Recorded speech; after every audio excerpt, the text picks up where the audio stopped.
Hello everyone! Hello mga ka-Freshers! It's another day and it's another journey with your teacher, Ka Freddy, at your service.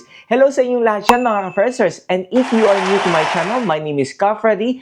I'm a Filipino teacher here in London, providing you information about teaching in the UK, life in the UK, and of course, my journey here in the UK. Hello ulit sa inyong lahat dyan mga ka-Freshers. At for today's episode mga ka-Freshers, marami akong nababasa sa ating Facebook page which is Filipino Teachers in the UK at saka Filipino Teachers in the UK and EU Facebook group about Roots to QTS. So, for this episode, I am just going to talk about Roots to QTS. Paano nga ba tayo makapag-apply para makapagturo dito sa UK? Or paano tayo pwedeng makapag-apply for QTS or Qualified Teaching Status here in the UK? Ayan mga ka-Freshers, so meron tayong 4 ways to apply for QTS or Roots to QTS.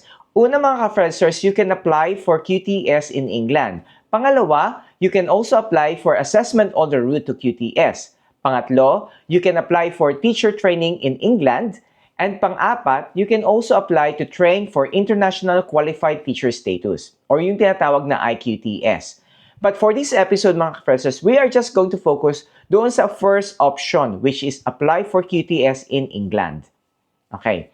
Now, if you are going to choose, mga ka-Freshers, if you are going to choose apply for QTS in England, make sure, mga ka-Freshers, your qualification is actually recognized. Your teaching qualification is actually recognized in the following countries. So, kung meron kang teaching qualification, mga ka-Freshers, from Australia, Canada, the European Economic Area, Gibraltar, Guernsey, Hong Kong, Jersey, New Zealand, Northern Ireland, Scotland, Switzerland, Ukraine, and the US, ibig sabihin mga ka-Freshers, pwede ka mag-apply through this route. Okay? So, halimbawa, ako ay Filipino teacher, okay? Pero meron akong teaching qualification from New Zealand. Pwede ba ako mag-apply? Ang sagot, yes, pwede ka mag-apply. Kasi nandoon ka doon sa mga countries na in-specified ng DFE or ng UK government.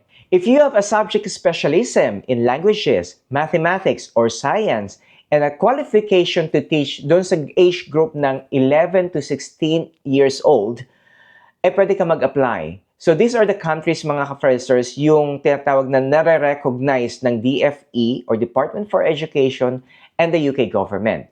So, Ghana, India, Jamaica, Nigeria, Singapore, and South Africa.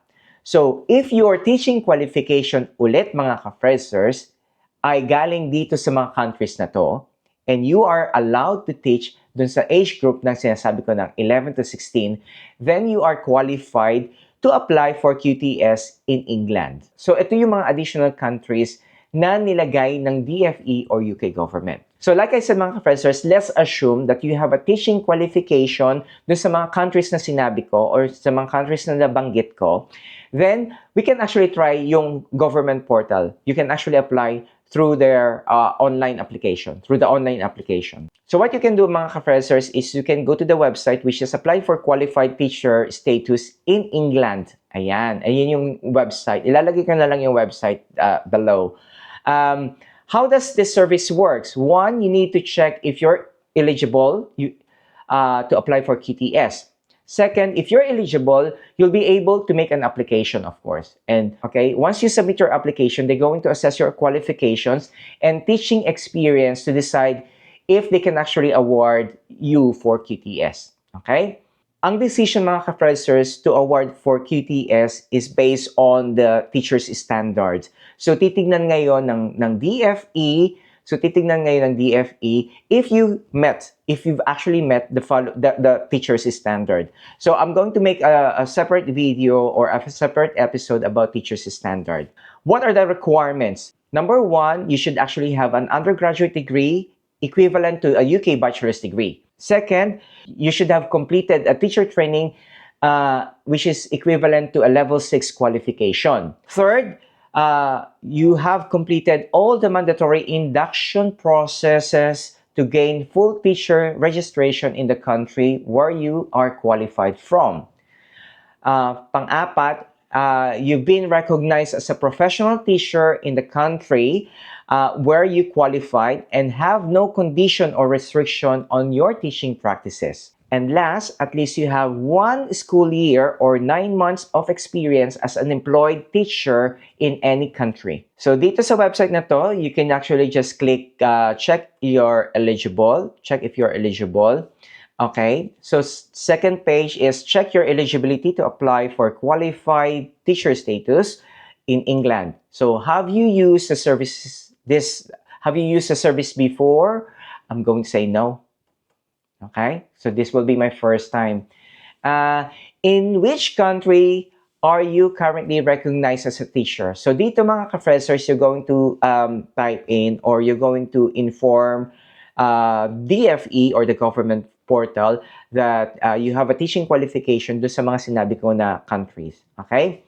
So let's assume that your teaching qualification is in the Philippines. So we're just going to put Philippines here. Okay? Philippines. Click continue. Okay? Automatically, mga ka-freshers, it says here that you are not eligible to apply for qualified teacher status in England. Okay? Of course, ang rason, mga ka-freshers, is hindi tayo part. Okay? Ang Philippines is not part of the eligible countries to apply for QTS in England. Okay? So I hope in the near future, sana ma-recognize tayo ng DFE or Department for Education ng the UK government. This time, let's assume na meron tayong teaching qualification sa US. So sa mga Pinoy dyan sa United States, if you have a teaching qualification na natapos ninyo dyan sa United States, you can actually try using this portal and check whether you are eligible check whether you are eligible to apply for QTS. Okay? So I'm just going to put, so first question again, check your eligibility to apply for qualified teacher status or QTS in England. Have you used the service before? I'm going to click no. And then instead of Philippines here, I'm going to put United States. United States. Next page, mga professors, in which state or territory are you currently recognized as a teacher? So, ito yung teaching qualification na sinasabi natin, mga professors. So, let's say Florida, okay? Random lang to mga professors, okay? And then, we're just going to click continue. Si mga professors, ang daming states dito. So, click continue. Next page, mga professors, do you have a teaching qualification that was completed in United States? Okay? So, meron ka bang teaching qualification? Okay, I'm going to say, yes, I have a teaching qualification sa United States. Again, mga professors, this is just an example if you have a teaching qualification in the United States. Click yes. Do you have a bachelor's or undergraduate degree? I would say yes. Okay? Are you qualified to teach children who are aged somewhere between 5 and 16 years old? I'm going to say yes, because it's a requirement, mga professors. How long have you worked as a recognized teacher? So one of the requirements is at least 1 school year or 9 months. So I'm going to say 9 months to 20 months. This page, mga professors, do you have any sanctions or restrictions on your employment record? So this page, mga professors, is parang NBI sa Pilipinas. Sa UK, mga professors, tawag dito is DBS or Disclosure and Burying Services. This page, mga professors, sasabihin ko sa'yo if you are eligible or not. Again, mga professors, this is just an example that I have completed a teaching qualification or a teaching degree in the United States. So, ang sagot dito ng mga professors ng website, ng DFE website or ng UK government website is you are eligible to apply for qualified teacher status in England. Okay?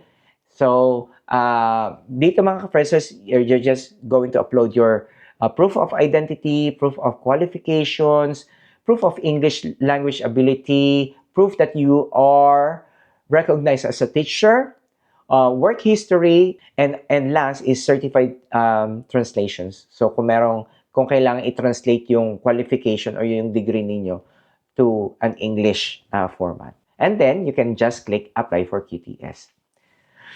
So there you have it mga ka-Freshers. I hope you enjoyed this episode. I hope you learned something from this episode. Sana mga ka-Freshers na enlighten ko kayo how to apply for QTS if you have a teaching qualification sa mga nagbanggit kong countries or sa mga eligible countries na nabanggit ng DFE or Department for Education or the UK government. So thank you for watching mga ka-Freshers. Please make sure to like, subscribe, and hit the notification bell for more journeys with your teacher, Ka Freddy, at your service. And always remember that every day is a journey. Thank you and mabuhay!